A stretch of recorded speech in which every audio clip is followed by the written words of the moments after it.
Hello, everyone. The wool is shorn, as you can see. And as promised in my first video on Cakewalk, I want to share with you a new instrument that I purchased to see what possibilities it offers. That is this thing. It's called a flutophone. Flutophone. The flutophone. Sounds like this.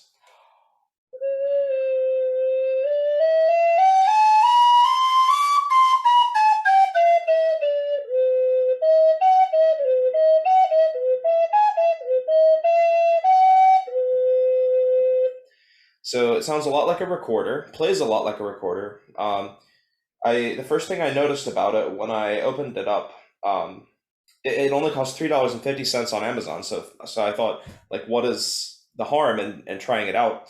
I noticed that if I just lift my fingers in succession, I get a diatonic C major scale. So I actually, what I just played as well was the entire range of the instrument from down here up to here. So that's an octave and a whole note, octave and a whole step. If I were to write that down on paper, that range is only this. And I always like to use middle C as a point of reference when I'm writing for an instrument. I think it might actually sound an octave higher than that. I've not actually double checked to see what octave it is, but the range of the instrument is this, which is very small for a musical instrument. If I compare it to my trumpet, this is flutophone.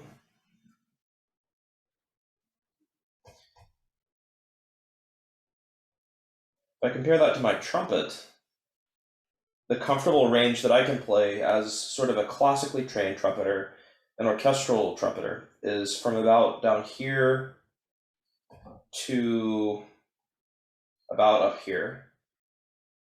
So that's like 2.5 octaves compared to this much smaller range on the flutophone. A jazz player, jazz trumpeter, could probably play about up to here. That's about as high as most trumpeters would ever get. But you can see like it's a much lesser range to work with. I think even the recorder has a significantly larger range than the flutophone because on a recorder, I believe you can do what's called overblowing to play an upper octave. So you have like the basic notes of this, but then an additional octave that you can obtain by like blowing into the instrument a little bit differently.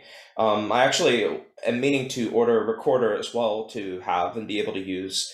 But I wanted to try. I thought there was no harm since this was only 350 and seeing what it was like. So I've been playing around with it a little bit, and I'd like to just share some of the results of that experimentation. By the way, one cool detail of this instrument that I wanted to mention is you'll notice it comes in two parts. So there's a detachable mouthpiece and then the main body of the instrument. And depending on how far into the main body I push the mouthpiece, the pitch of the instrument changes significantly. So if I push it all the way in and hold down all the holes, this is the note that I get.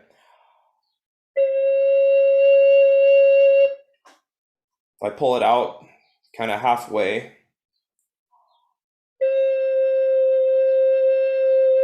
that's about a half step lower.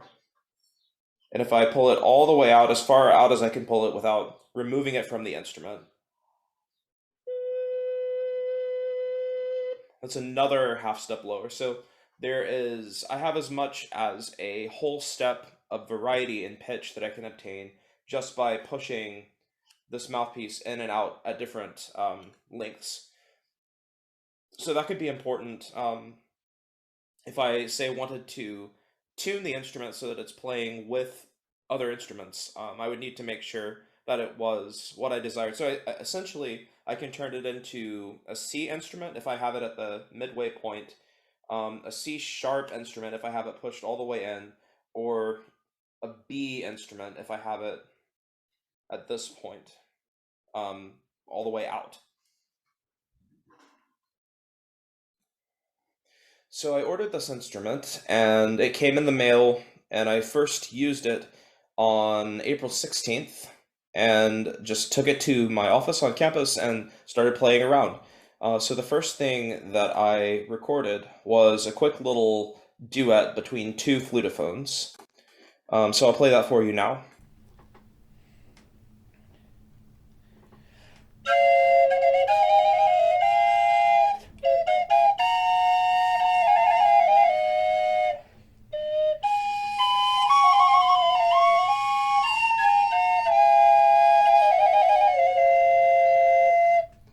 Okay, very trilly. Whoops. And I left, that was from an alternate take, so that got left in there. But it's very trilly, kind of Baroque sounding. This type of recorder-like instrument reminds me a lot of Baroque music, which was like from 1600 to 1750 or so, because this type of instrument was very popular back then. Obviously, the flutophone hadn't been invented at that time. This is like an instrument that was developed by, I believe it was Selmer, the Selmer flutophone. Let's see if it has the brand on it. Oh no, Trophy. Trophy is the company. But this was developed for children, for school children to use as their first instrument. Selmer had a similar product. Can't remember exactly what it was called, but these were developed by American companies marketed toward school children. And they're meant to be like a simplified version of the recorder, but the sound is very much like a recorder, so it reminds me of Baroque music, and so that's kind of where my mind went when I was first playing with it. Next thing I tried was that was in C major, the sort of the most obvious key because that's the scale that you get when you just lift your fingers up by one. But I also tried playing a little bit in D minor and ended up getting this.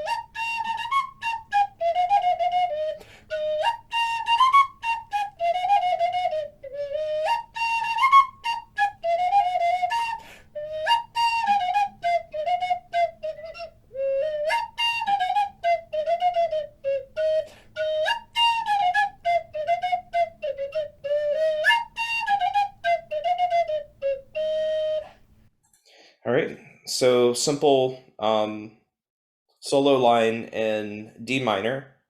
Actually, it's D Dorian because when I go up there, I had it pushed all the way in.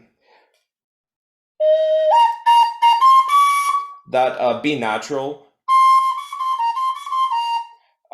is the raised sixth scale degree of D, as opposed to the lowered sixth scale degree, which would sound like this.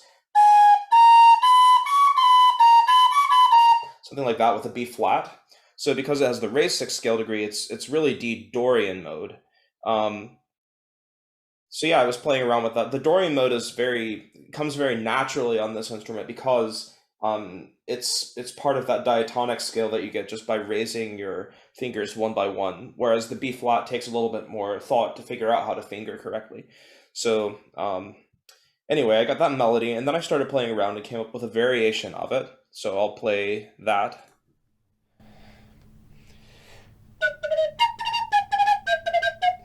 All right, let's try one more time on that.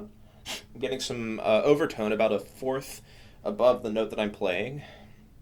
So I noticed that it was a very breathy sound with, as I mentioned there, some overtone. It reminds me of the way Ian Anderson from Jethro Tull plays the flute. A very breathy sound. If you listen to some of his recordings, you can hear that there's a little bit of an overtone, like a fourth or a fifth above the main note that you're hearing. That's very prominent. So it reminded me of that sound. Even if I end up playing a recorder, I expect the recorder would probably be a little bit of a traditionally good sound quality. This is a very cheap and cheaply made instrument, but I imagine I might use it in some contexts if I want that kind of breathiness, which can be a little bit grittier, I think, as seen in some of Jethro Tull's music, which I actually don't necessarily mind. I kind of like that effect. It's like a particular stop on an organ.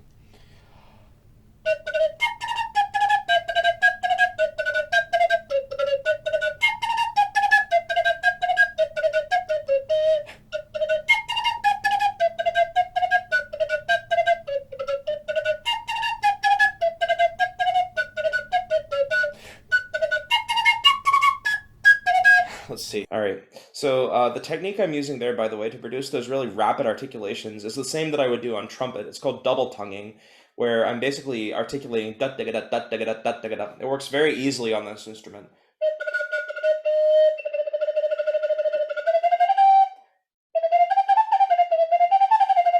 So it comes very easily. This instrument is very easy to articulate on. The danger is you don't want to. It takes a much lesser volume of air than a trumpet does, so it's difficult not to put too much air into it, and thereby produce sort of a nasty sound that lacks definition. Anyway, so I elaborated a little bit on that variation that I came up with, and this was the result of that.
Okay. I didn't feel like that was too bad for a first recording session playing this instrument on like the day I had opened it and taken it out of the box. So I want to share with you. I wrote that down, that theme and variation, and specifically that duet part that I was just playing. So I'll share that with you next. Okay, so when I wrote out the two parts I had played, this is what it looked like. And I've made some markings on it. Um, and the main things that I noticed, the main reason I wrote it out was so that I could do some analysis on it and try and figure out what I liked and what I didn't like about the parts that I came up with. I just came up with this on the fly, so I didn't really put a whole lot of detailed thought into it. The first thing to notice is in this upper part, I've used B flat here instead of the B natural from before. So that, like this.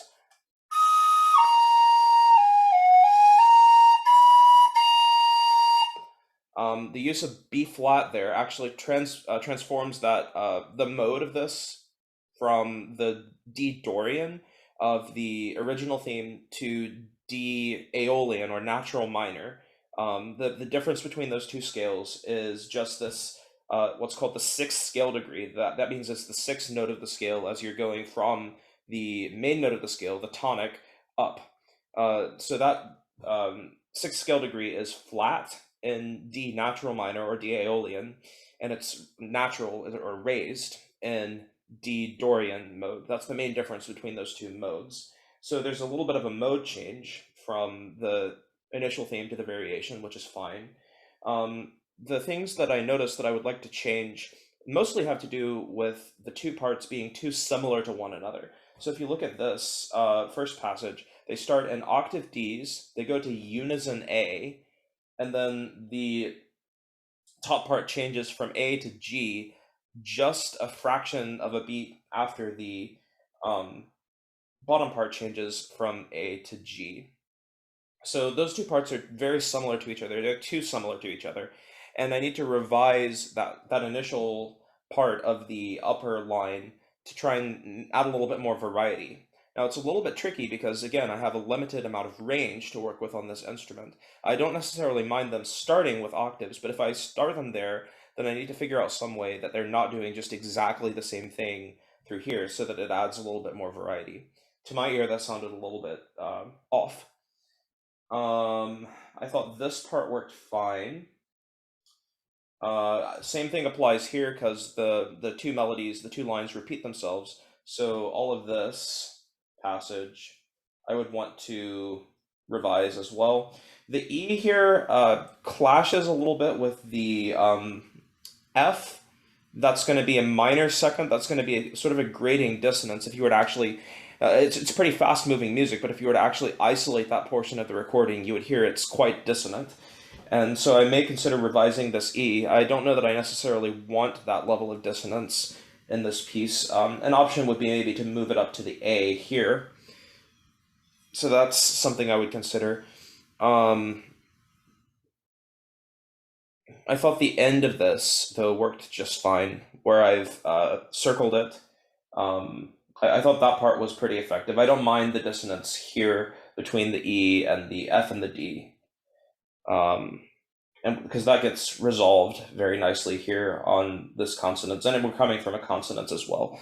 So I like to have a little bit of dissonance in a piece of music, and it's just a matter of figuring out how much you want. And in this case, I may revise this, but I think this is probably fine. All right. The other thing I noticed is here, the lower voice goes up to the E, the upper voice goes down to the E, so they're doubling each other here in unison. And I think that's another opportunity. It's not that that's necessarily bad, but I think there's an opportunity to do something a little more interesting there, because when there are two voices, only two voices in a composition, if they're both playing the same note, in some senses, that sort of is a missed opportunity to flesh out the harmony a little more. So the chord here, the implied chord, is an A minor triad. And I was thinking of possibly, if the instrument had a little bit lower range, I could go down to this A, but I might try leaping up to this A. So, and then I might try going, stepping down to this F.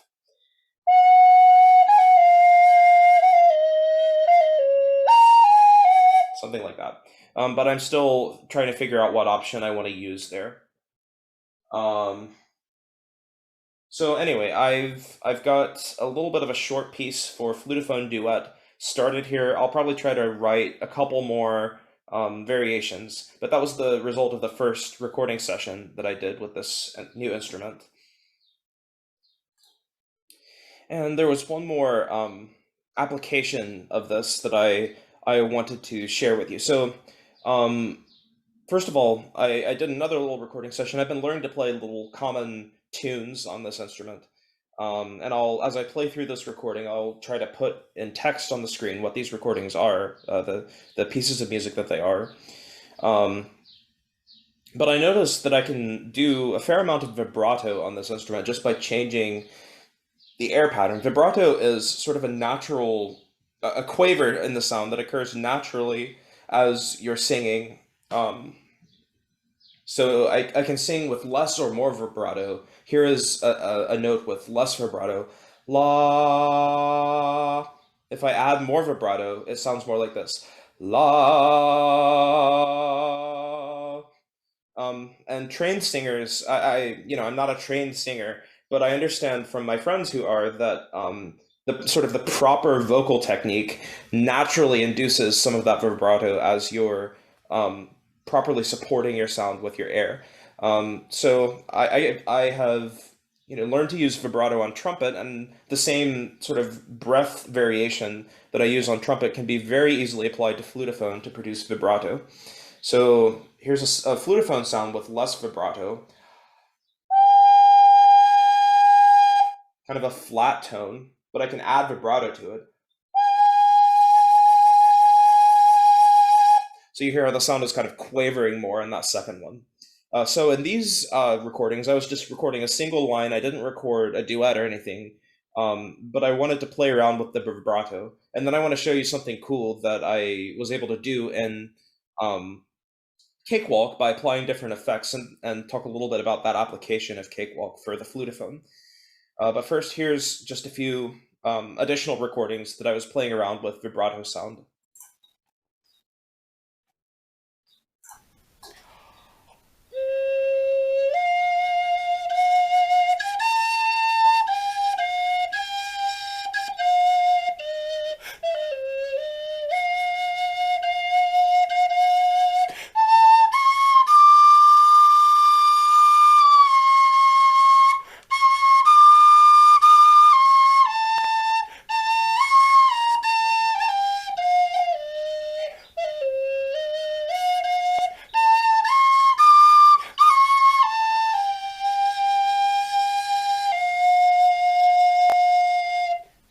All right, notice how the sound dropped a little bit flat there at the end. In fact, when I was putting a lot of air into this instrument to make a more enthusiastic, sort of vibrato-based sound, I did notice that the sound of the instrument did want to tend a little bit sharp. So that is something for me to consider as I keep using it in other recordings, maybe with other instruments.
All right. I was doing some funky things with the rhythm there. I'll pause it there.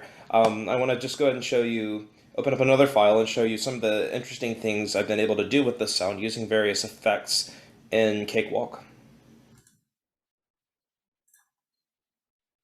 All right, now beware.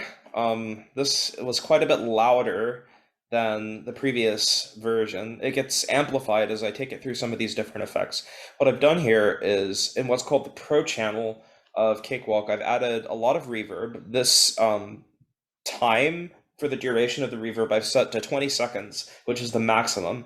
So there's going to be a lot of lingering sound. I've also used this, what's called a space dial. This is supposed to create the illusion of playing in a space with greater depth than the recording actually took place in. I've added some saturation, some pulse, which adds sort of a vibrato-like quaver to the sound, which you'll be able to hear probably, and then grit, which adds an effect kind of like an electric guitar amplifier.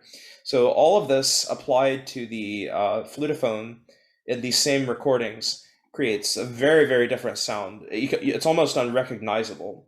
I think you'll find it fascinating. And just you might want to turn your volume down just a little bit because I think this does get quite a bit louder um, than what we were just listening to.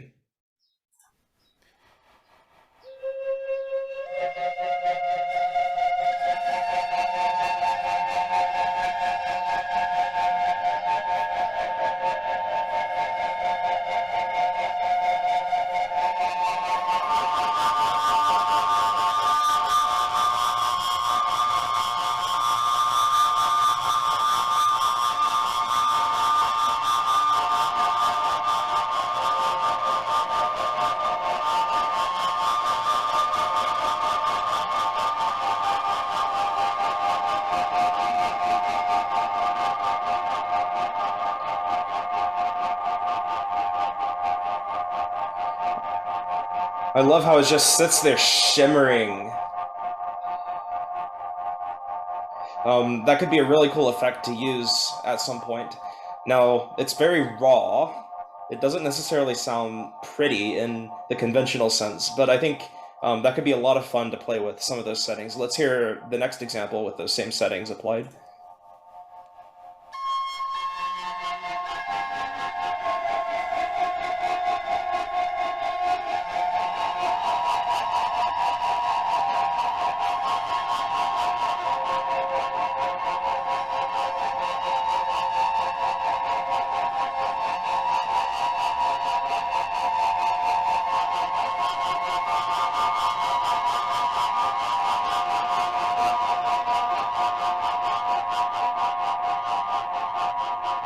So it's very distorted. One thing that I experimented with a little bit was taking this pulse tool and adjusting the amount of pulse. So you can actually, I think, do that in real time. I could set it to um, write the effects as it's playing, and then I could adjust it, and it would keep those settings when I play it back. Um, and so I'll monkey around with that a little bit as I play the next example, so you can hear how that adjustment sounds and how it might be used, to work with the sound and really shape it over the course of a piece of music.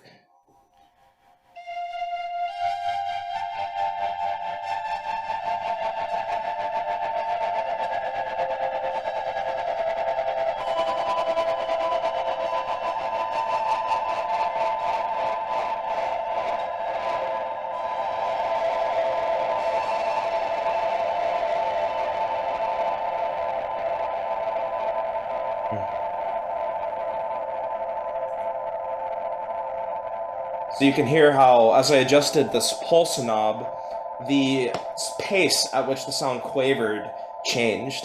And I could use that to really fine tune the sound if I wanted to. It almost adds a whole other rhythmic layer to the sound that was not in the original, that I'm controlling just using this knob um, to affect the amount of quavering that the sound has. You can hear it even in this lingering sort of after sound, afterglow.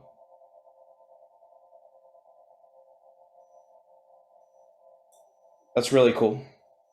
Okay, so um, to summarize, I'm pretty excited by the amount of potential that I think it's possible to find in a $3.50 piece of plastic. And that was part of the point to me I have in mind several things I would like to acquire in process of learning how to make recordings and make music in this new sort of way that I haven't done before. Um, and I'm pretty pleased with these initial results. Obviously, that example in Cakewalk that I just did was a very, very extreme example of how I might apply some different effects to distort and manipulate the sound of this thing.